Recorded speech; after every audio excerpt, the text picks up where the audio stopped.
The world, the country, MMA fans, everybody watched you do your thing. It was a great fight with Cody Garbrandt over the weekend. First of all, how were you feeling, man? I know you doled out a lot of punishment. Obviously, took some punishment as well. So Yeah, man. physically, how were you feeling, Rob? I mean, I looked I'm a little beat up, but A I little feel bit. great. I feel great. My eyes all jacked up, but I feel good though. I feel good. It felt like this was kind of your coming out party to a large degree. A lot of people were talking about you on social media. Rob's now in the title mix. What did Saturday night do for you? And where do you think you stand now, Rob? Because it seems this division, there's like a logjam. There's so many talented fighters like yourself right at the top, seemingly deserving of a title shot. Where are you with everything and as far as getting that title shot? Yeah, like I said, like I'm one fight behind. I really am.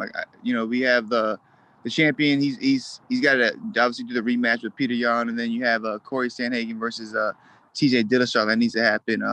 I feel like the winner of that fight, I fight, and then we eventually fight for the belt. But yeah, I'm ready. I'm healthy. I think last night showed that you're going 5 rounds with Cody Garbrandt. It's gonna be hard to finish me, hard to knock me out. And like you said, I could do that all night, and I barely got tired. Right. So you're going to keep a close eye on TJ and Sandhagen.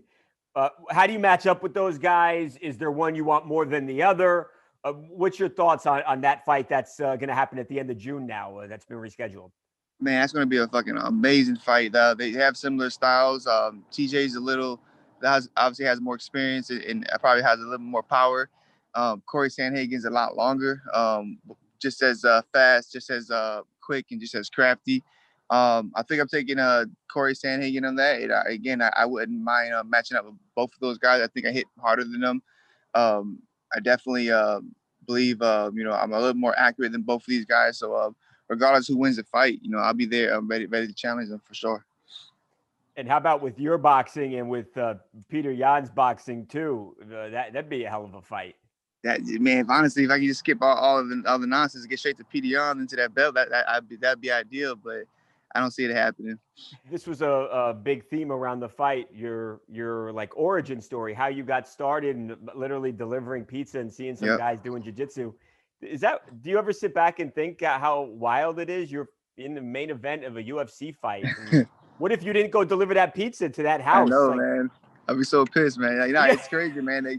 It shows you, what I'm saying, like to kind of like trust that crazy voice in your head sometimes, go with your gut instinct and yeah, just if you put your head down and really, get after it and put the work in, you eventually, you're gonna be great at something. You can't do 10 years of doing something and not be good at it, right. So, it just happened to be, my time mentally, my time physically, and it just matched up with a great opportunity in the UFC giving me the main event, and I just capitalized on it for sure. Have you ever gone back and talked to those guys that you saw doing the jiu-jitsu?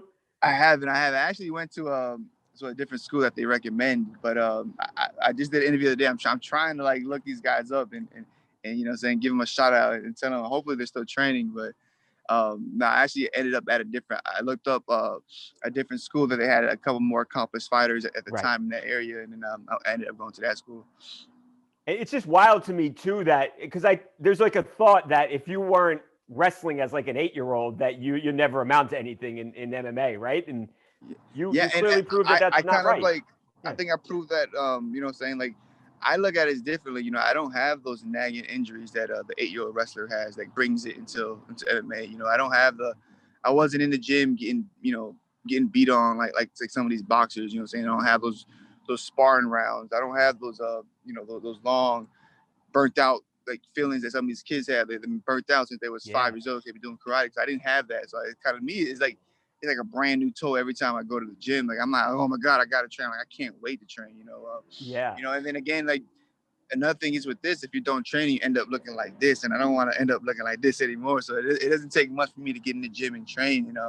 And I'm definitely a little older, but my ring age is a lot younger than a lot of these guys. Last thing before I let you go, Rob, if the guys who got the pizza that day are out there and they're probably telling all their friends like it was us. He came to us and we got him into the sport. What would you say to those guys in case they're watching? I'm sorry your pizza was late. I was too busy watching you guys do jiu-jitsu. Nah, but I appreciate taking your time. They really these guys really did break it down and told me what they were doing. You know, and yeah, they weren't pissed that I was late for the pizza, but yeah, shout out to those guys. And now you're on the doorstep of being UFC champion. Hell yeah, man. Not bad. Yeah, man. I really do believe, man. 2 more fights, I'm right there. We'll be doing these. Doing another one of these interviews with the strap around my waist for sure.